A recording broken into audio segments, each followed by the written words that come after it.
संस्था द्वारा चलाई जा रही ऑनलाइन क्लासेस में क्लास 4th के बच्चों का स्वागत है। चलिए बच्चों, आज स्टार्ट करते हैं आपकी एक्सरसाइज 4C। तो सभी बच्चे अपनी बुक ओपन कर लें और बुक की एक्सरसाइज नंबर 4C जो सॉल्व करना है।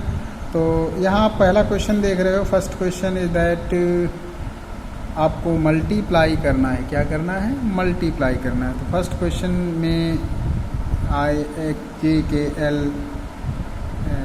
12 पार्ट्स दिए गए हैं जो आप सभी बच्चे सॉल्व करेंगे। तो मैं आशा करता हूँ कि जो मल्टीप्लिकेशन है, तो मल्टीप्लिकेशन आप सभी बच्चों को आते होंगे। फिर भी एक क्वेश्चन मैं यहाँ सॉल्व करके बता दे रहा हूँ।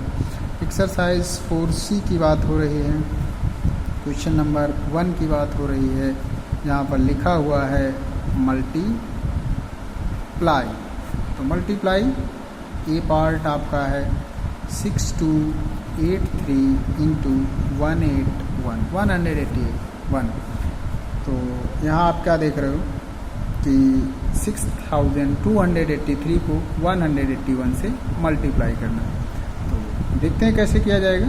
6283 आप लिख लीजिए इंटू 181। आप ऐसे कुछ लिखते हैं।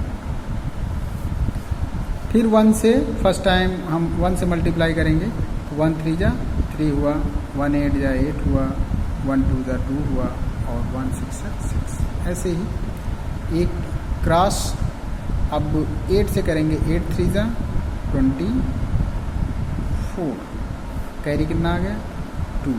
अब 8 8 जा 64 और 2 हो गए 66। कैरी कितना? 6। 8 2 जा 16, 16 और 6 22। कैरी क्या हुआ? 8 6 जा 48, 48 to 50। फिर स्पेस अब देखो 2 क्रॉस हो जाएंगे। फर्स्ट स्टेप, सेकेंड स्टेप में एक क्रॉस, थर्ड स्टेप में 2 क्रॉस। अब 1 से करोगे तो 1 से नंबर्स वहीं आएंगे। 1 3 जा 3, 1 8 जा 8, 1 2 जा 2 और 1 6 जा 6। फिर आप क्या करते हो? इनको ऐड कर लेते हो। देखो क्या आया? 3 8 4 12, 6 3 9 10 12 हो गया, 7 2 9 8 17 हो गया और यहाँ 3 हुआ 11। तो आप क्या देख रहे हो? यहाँ जो आंसर आपका आ रहा है वो आ रहा है 11,37,223। तो ये एक एग्ज़ाम्पल था, एक क्वेश्चन था जो हमें बताना है। मैंने बताया आप लोगों को कि मल्टीप्लाई कैसे आपको अपनी कॉपी में लिखना है। मल्टीप्लाई करना सभी बच्चों को आता है। क्लास 4th के बच्चे हैं तो हर बच्चे को मल्टीप्लाई आता है। नहीं आता है तो उसे आपको सीखना है। तो अब हम सॉल्व द प्रॉब्लम्स, तो जो यहाँ पर पढ़ेंगे आज वो पढ़ेंगे क्वेश्चन नंबर 2। यहाँ लिखा हुआ है सॉल्व द प्रॉब्लम्स। इसे ध्यान देना है तो कैसे आप करोगे। तो Ginni saves ₹252 in 1 week. What amount of money will he be able to save in 56 weeks? तो यहाँ ये बताया गया कि जो गिनी है वो 252 रुपीज़ एक वीक में, 1 वीक में सेव करती है। तो 6 वीक्स में कितना सेव करेगी? तो question number A part question number 2 का, जहाँ क्वेश्चन नंबर 2 है आपका solve the problems. Solve the problems. A है saving of Ginni in 1 week. Saving of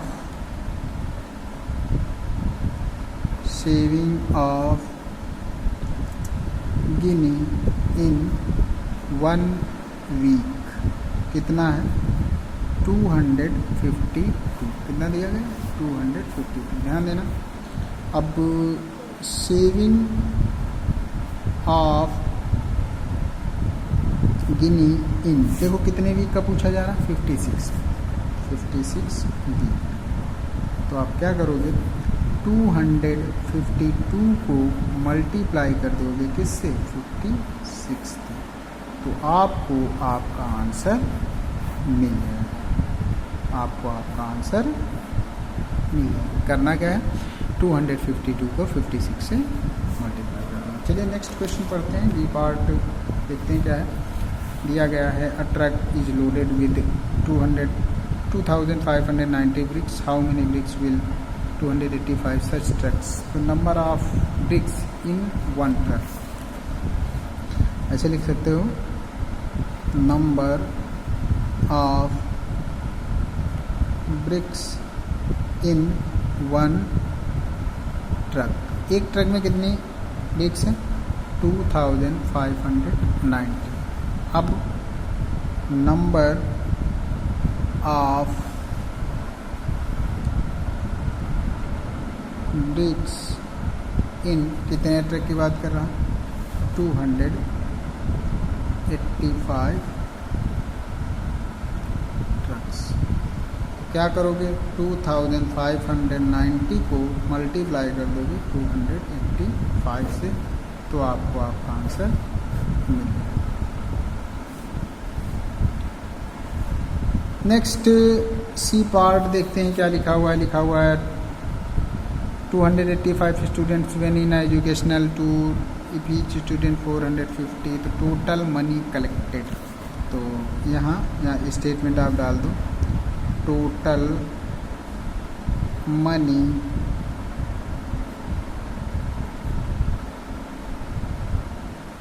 collected. तो 285 को आप यहाँ मल्टीप्लाई कर देना 450 से. क्या करना? 285 को किसे मल्टीप्लाई कर दिया आपने? 450 से. तो आपको आपका आंसर. नेक्स्ट डी पार्ट की बात करेंगे. तो डी पार्ट आप ध्यान दो, लिखा हुआ how many hours are there in the month of March. मार्च के महीने में कितने घंटे होते हैं? तो number of days in March पहले आप देख लो. Number of days in the month of March. तो मार्च में कितने डेज हो गए? 31 डेज.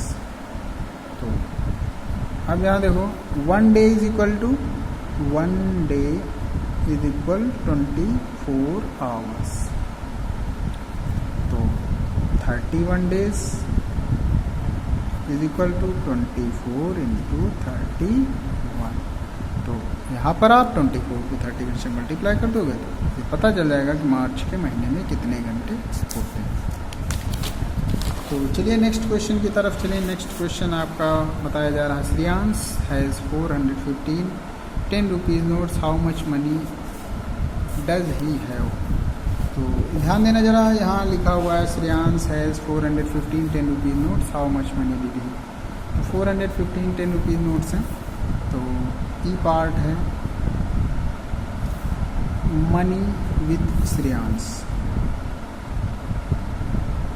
Money with Shreyansh. तो 415 को किससे मल्टीप्लाई कर दोगे? 10 से. 415 नोट्स हैं 10 के, तो 415 को आपने मल्टीप्लाई कर दिया 10 से. अब आगे एफ पार्ट देखते हैं. देयर आर, क्वेश्चन है ना, there are 390 tablets in a bottle, how many tablets are there in 25 bottles. तो number of tablets in 1 bottle, ऐसे आप स्टेटमेंट लिखोगे,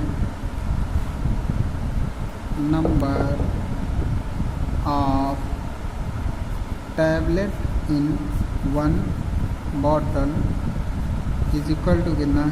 309.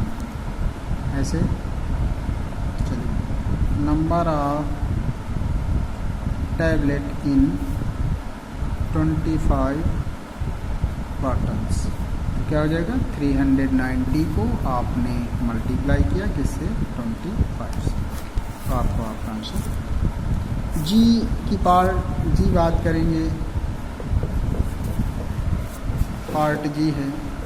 तो जहाँ लिखा हुआ है a shirt cost ₹380, find the cost of 39. तो कास्ट ऑफ 1 शर्ट, ऐसे आपको स्टेटमेंट लिखना है ना, कास्ट ऑफ 1 शर्ट कितनी दिया गया? 380 रुपीज़ 380. तो निकालना कितना है? Cost of 39 shirts. क्या हो जाएगा 380 को मल्टीप्लाई कर दोगे 39 से तो आपका आंसर मिल जाएगा। अब एच पार्ट जो आपकी एक्सरसाइज का लास्ट पार्ट है तो बताएगा टैबलेट कास्ट 465, तो how much will 560 such tablets का, तो cost of one tablet, cost of one tablet is equal to क्या होगा ₹465, कास्ट ऑफ कितनी टैबलेट निकालना है आपको 567 टैबलेट्स, तो ये हो गया ₹465 को मल्टीप्लाई कर दिया 567 तो आपको आपका आंसर मिल जाएगा। इस तरीके से बच्चों क्या देख रहे हो कि जो एक्सरसाइज है वो फिनिश होती है। यहाँ सभी क्वेश्चंस में मल्टीप्लाई करना है, तो जो वर्ड्स प्रॉब्लम थी वो मैंने अभी बता दिया कि आपको कैसे स्टेटमेंट लिखना है, और जो मल्टीप्लाई करने वाला काम है ये सभी बच्चे आप खुद से कर लोगे, और जो नेक्स्ट एक्सरसाइज